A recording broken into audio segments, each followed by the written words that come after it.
Welcome to Week and Geek, your new comics preview for November 28th. I'm Mike Ortiz. I'm the Chris Brown. What do you got? Well, this is a little weird one, and I want to just state right out that I am not a brony. Not making fun of those who are today. But my lead-off book here, we're looking at My Little Pony, Friendship is Magic. And the main reason we're doing this is there's been all these retailer-exclusive variants and that going on. You know, people got their feathers in a bunch over the Ghost variant for Walking Dead. Well, some Detroit retailers have gotten together, and we're doing a My Little Pony variant for DetroitComicBookStores.com. And that is a variant cover actually done by Katie Cook, who is writing the book and not drawing it. But we've got an exclusive cover by Katie Cook. The back of it is also a flip book, so, you know, if she does appearances and such, you can get her to do a little sketch on the back as well. So kind of neat. I guess it's based on the cartoon, which has some kind of a following. I guess there are some voices from Powerpuff Girls, and people claim it has that kind of a vibe. Okay. You know, I like I said, not a brony myself, not making fun of those who are. There are many today. of them. But check that out. You know, check out that exclusive variant. We will have them in the store. They're also on DetroitComicBookStores.com, and we're going to be having. There's going to be kind of throughout the year having Katie different Cook variants. is a local artist. Right? She is local. She is from Ann Arbor, the Ann Arbor area. So kind of cool, cool deal. Next up, I'm looking at Superman Family Adventures. Now this is one I am excited about reading, and then I've always enjoyed the Baltazar Franco stuff. You're a brony for Art and Franco. And there are ponies in this one. Wow. Look at the talk about timing. That Art Baltazar is on top of it. Yep. That's hilarious. That's ridiculous. This looks very much like a Tiny Titans deal. You know, you got all them. They always appear in there, but I mean, right off the bat, you got Beast Boy, and very much still telling those stories. As always, it's a one and done kind of deal. There's a couple of different short stories in there. It's just a fun book. It's a fun family book. Next up, we're looking at Teenage Mutant Ninja Turtles number 16.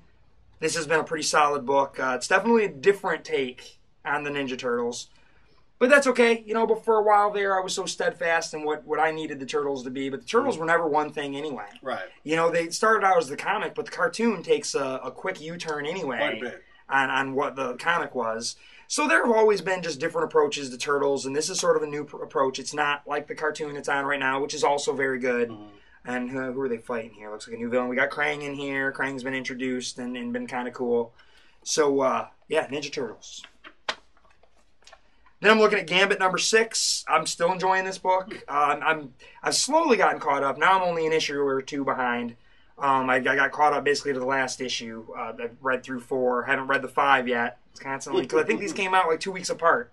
I was just getting caught up, and then bam, they lower the axe on me. It's hard to stay caught up on Marvel books these days. Because it's 2 a month. Like, before, there was a time when they first started doing it, I was like, great, I can keep up with the story better because they're coming at me quicker. No, that's not how it worked out. But I do like this Gambit book. I think it's been solid and been a fun read. Then issue 2, Thor: God of Thunder. This is the Marvel Now book written by Jason Aaron. I liked the first one. I thought the first one was kind of cool. Definitely a different take. You know, he's doing a different sort of thing as opposed to just straight up in Asgard. Right. He's kind of on his own little adventure here. He's trying to... Fantastic artwork. It really is. Wow. There's apparently a god killer floating around, and there's a planet with no god. Their gods have been killed. And Thor wants to figure out what's going on, and he knows who's coming. So there's going to be building up to a battle, I imagine. Okay. Then I've got Morning Glories. This is what? Issue number 23. And the cover looks really bizarre. This has been a cool book. It's been really, really weird. You know, it started out with just lots of mystery and intrigue, and then it's getting weirder than that. Now there's time travel, and there's some weird group doing... We knew there was a group behind it, but now it seems like there's some straight-up evil crap going on. So we shall see as this is building to something. Then Chew number 30. Fun book. This has got our vampire in it. This looks like a wraparound cover, which has been kind of fun. I guess. Oh, wow. Double cover even. Oh yeah, double inside as well there. Is that a little different, or is it exactly the same? That is kind of weird. So the inside is exactly the same as the outside, I guess. But then there's another cover on the inside. Then there's another cover on the inside. There's a lot of covers on this book. And they're not charging it for multiple covers. It's only $2.99. So look at that. Good book. Chew's been great. If you're not reading Chew, you should be. It's been really fun. It's getting real weird. Cool stuff. Fatale number 10. Also a good book. Definitely getting into more of the weirdness of the monsters and that sort of thing. It started as very noirish, kind of a noirish detective tale, and then now we've got monsters and other weirdness, and it kind of reminds me a little bit of the Twilight Zone episode with Cleopatra, where she was just sucking everybody's life force, kind of deal, and it kind of reminds me of that a little bit because people are just now figuring out. Wait a minute. Then I'm looking at Witch Doctor Malpractice #1. I really liked this first miniseries. It was weird, very strange. The artwork kind of has a Bernie Wrightson feel to me. Yeah, very much. It's a little different. It's kind of a little bit more modern, but it still has like Bernie's sensibilities. Yeah. And it's got like just a cool 70s horror vibe set in kind of a modern horror vibe. You know, very cool stuff. I like it. I guess this is going to be a series of miniseries. And Good plan. yeah, I think that is a good plan. It works for Image. Good stuff. I like Witch Doctor. I guess that's quick week. Took me through the bulk of my stack pretty quickly there. Yeah, I got a quick week too. I'm going to start off with Batman Incorporated #5. This is still Grant Morrison and Chris Burnham. It looks like we're jumping ahead in time to that future that you first saw in Batman 666. Is this Damien's where Batman? Damien is Batman, and he's running around. Got a different costume.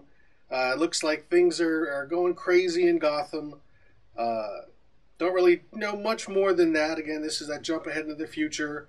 I don't know how that's going to sort of fit into what's been going on in this book lately, but Grant Morrison made it pretty clear that little flash forward was going to have a big impact on his whole run. You know, that started way back when he was on Batman, then on Batman and Robin, and now this book. So when all is said and done, Grant Morrison's entire run on Batman is going to be kind of one cohesive thing, supposedly, that ties into this strange future Batman. So great artwork by Chris Burnham, and I always love me some Grant Morrison. Next up, Red Lanterns #14. This is still continuing the rise of the Third Army. The Red Lanterns encountered the Third Army in the last issue. This time, it looks like they actually have beaten them, but they realize that these creatures can basically take over anybody. Okay. So Atrocitus decides he needs to build an army that is not organic, that can't be taken over. So he goes back to his home world on Ryut, I don't know how you pronounce it, where all the Manhunters have been abandoned. He's going to try and restart the Manhunters, so they can't take over these robots. And of course, some weirdness seems to ensue by the end. Also, the Human Lantern goes back to Earth to get revenge on the person who killed his grandfather.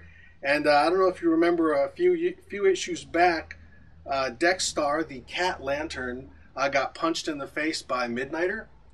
And now he's going back to get revenge on Midnighter. So a Cat Midnighter fight should be kind of fun. Next up, we got Superman #14. This is continuing Hell on Earth. I don't know how you pronounce it. But this character, Ha'el, is from... Clearly that's what they're going for. Yeah, is from Krypton, or so he claims. I don't know if this is going to be like the New 52 Bizarro or what. He's got kind of a messed up face. But there is a Bizarro, isn't there? I don't know. Oh, okay. I thought there already was a New 52 Bizarro. Could be. This could just be something completely different. But he's from Krypton, apparently. He was a protege of Jor-El, who was actually one of the first spaceships to leave Krypton that was lost in space. And he traveled through space and time and wound up here. Danger, Jor-El. Danger! And apparently he and Supergirl don't like Earth, and they're going to try and make it into Krypton somehow. I actually haven't read this. Is picking up from Superman and Superboy and Supergirl. It's a crossover. I haven't read those two yet, so I don't know how much you need to read those, or if they're going to summarize all of that. One thing I really like about this book, Scott Lobdell is writing it. They actually have old-fashioned thought balloons and old-fashioned omniscient narrator captions. So this actually is very, very, very text-heavy. There's a lot of words in this book. But I kind of like the idea that he's bringing back two staples of old comic book storytelling. Which have been gone. They've been gone for a while. And this isn't like the narrator captions. This isn't like the first-person, Frank Miller thing. This is the omniscient narrator. And the character's point of view is told in actual old-fashioned thought balloons. So It's an old way to tell comics. It packs a lot of information in and makes for a much longer read for your $2.99. So that's been pretty cool. So we'll see how this crossover goes. Next up, we've got Planetoid by Keith Gehring. This is another one of those great Image sci-fi books, but like many of those Image books, it's been a long time since issue 3, so I have no idea what's going on. Our main character, Silas, was The art looks great. Trapped on a planetoid. He found a bunch of settlers. They're trying to find a way to get off the planetoid. And that's really all I remember. I'm going to have to catch up a little bit. But it's got some fantastic artwork, real good sci-fi storyline here. You know, it's not anything... It's a very standard, straightforward sci-fi story, but really good comic. I enjoyed the first 3 issues a lot. I just have to get caught up so I can know what's going on here. Next up, Nowhere Man #1. This is by Eric Stevenson, who is the editor-in-chief or publisher of Image Comics. I'm not exactly sure what his title is. I think it is publisher. I don't know much about this. The description was basically science is the new rock and roll. So it's... I read half of it because I had a PDF of it. And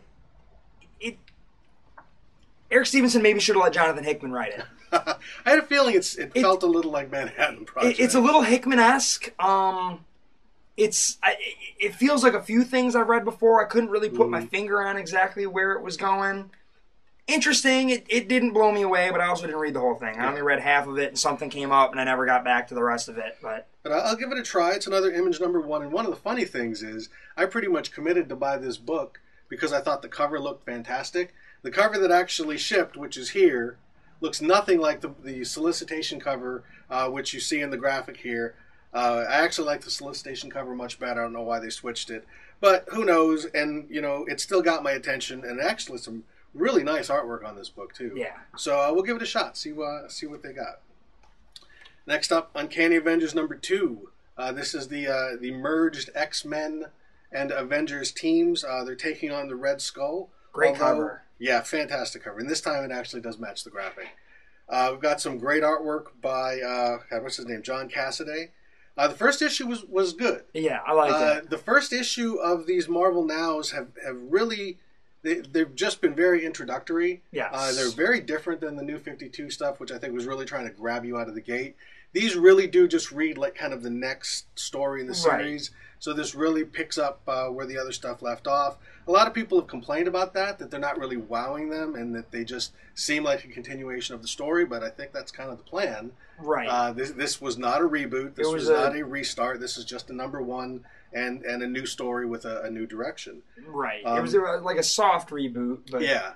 And so this has been pretty good. This apparently the Red Skull in here is not the Red Skull that you think he is. Okay. But yeah, we've got tensions between the humans and the mutants building that the Red Skull is trying to take advantage of. At the end of last issue, there was that big thing with Xavier's brain, and that gets dealt with a little bit more here too. So yeah, really solid first issue from Remender and Cassaday. So definitely going to try this #2, see where they're going with it. Next up, All New X-Men #2. This is by Brian Michael Bendis and Stuart Immonen. I actually like the first issue quite a bit. Again, another one very decompressed. The whole issue was basically the Beast brings the X-Men from the past into the present, and that's really where it ends. So if you actually had read any of the solicitation copy, anything that they had promoted about the book, you pretty much knew exactly what was happening. But obviously, years down the road, when people are going to be reading this... It was better than that, though. It was better than the solicitation, which was simply, it's the original X-Men class coming to our present.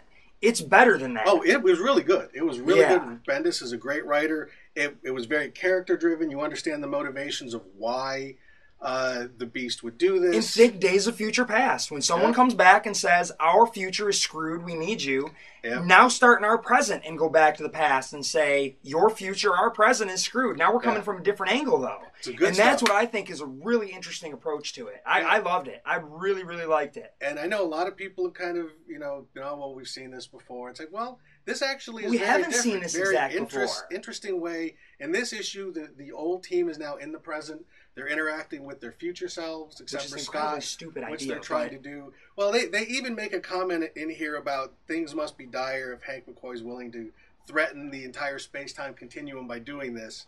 But we're really going to get an interesting take on how these characters see themselves in the present, how they see what has happened to Xavier's dream, and in this one, Logan shows up, or Wolverine shows up. And of course, he's not too happy about mucking around with the space-time continuum. But apparently, when they read his mind, they find out he's very happy about it. Well, he just feels dirty because Jean Grey's so young. And yeah, he actually gets to see. Technically, isn't she again. always? Isn't it He's always like a Twilight kind of relationship? Some years old, so yeah. He's like the weird, creepy vampire picking out on the high school girls. Like, yes, Wolverine is a very, very creepy man. But then again, all the women who are his age are dead, or well, maybe not too attractive. So yeah, the first issue was really, really good, and I really think this is a good-looking book, and hopefully it'll continue. So that's my stack. That's your stack. All right, takes me to the top of mine here. This is a book that this would have been the top on any week. Yeah. This is a book that I loved the first issue, Bedlam by Image Comics. This is Nick Spencer and Riley Rossmo. Covers by Fraser Irving. Just that last issue was about 48 pages, really dense, cool stuff. Riley told me that I guess Nick Spencer's scripts are coming in at like 27 pages. So they are, they're dense books. Artwork is freaking amazing. Just a really weird book too. I mean, a mass murderer, not a serial killer, but a mass murderer. He's killing women and children. He ends up kind of getting caught. Everyone thinks he's dead. But he had some kind of surgery that changed his face and took the evil out of him. And now he is struggling with the fact that he is still mad or red, and he wants to help the police catch people like him. So it has a Joker vibe to it, kind of a Joker-esque quality, but different than that. And this book is awesome. I can't say enough good things about it. And like I said, the art is just incredible. We get more than just that kind of... Most of the last issue was kind of a two-color scheme. We get a little bit more regular kind of colors in here, but yeah, that artwork is just amazing. And while I love Riley's artwork, the only thing I always say is a lot of his faces look the same. These faces don't look the same, so he's working his tail off on this book. It's a good looking book. Yeah, it really is. He is working his tail off. Good stuff. It's come a long way since Proof. Yeah, oh yeah, which was a great book too. But I mean, look where he's at now. That's really, really cool. And, find yourself a copy of Bedlam. I think they were sold out at the distributor level, but we still got plenty of them here at Comics and More. So grab them from me. Call me up. I'll mail them to you if you need me to. But read that book. Pick it up. It's awesome. Good stuff. My top pick is another Marvel Now. This is FF #1. This is not the same FF book that Hickman had done. As we saw in Fantastic Four, the Fantastic Four are going off-world, traveling through space and time. They don't want to leave the world without a team to defend it because God knows the Avengers and all of their multiple teams and the X-Men and their multiple teams really couldn't do the job. Reed Richards is kind of obnoxious.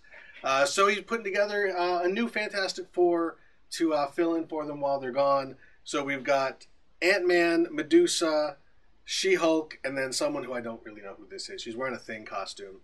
She-Thing, I think they're calling her. And then in the last issue of FF, like out of nowhere, like Johnny's dating her. Yeah, I don't know exactly what's going on with that. At the restaurant at the end of the universe. She's got pink hair and a Thing costume. And of course, most of these people have been on the team in one form or another before, except for the She-Thing. But of course, the big draw in this book is Mike Allred artwork. So we're going to have weird, kind of strange Matt Fraction stories with weird, strange, kind of throwbacky. Art looks great. Yeah, Mike Allred artwork. This is just fantastic. This was one of the Marvel Now books when they first announced it. Was like, oh, I'm in for that one. So yeah, I've been looking forward to this one for quite a while. The Fantastic Four book was good. This is going to be a very different take, and hopefully just as good. So that's my top pick. Right on. Well, with that, that is your Week in Geek.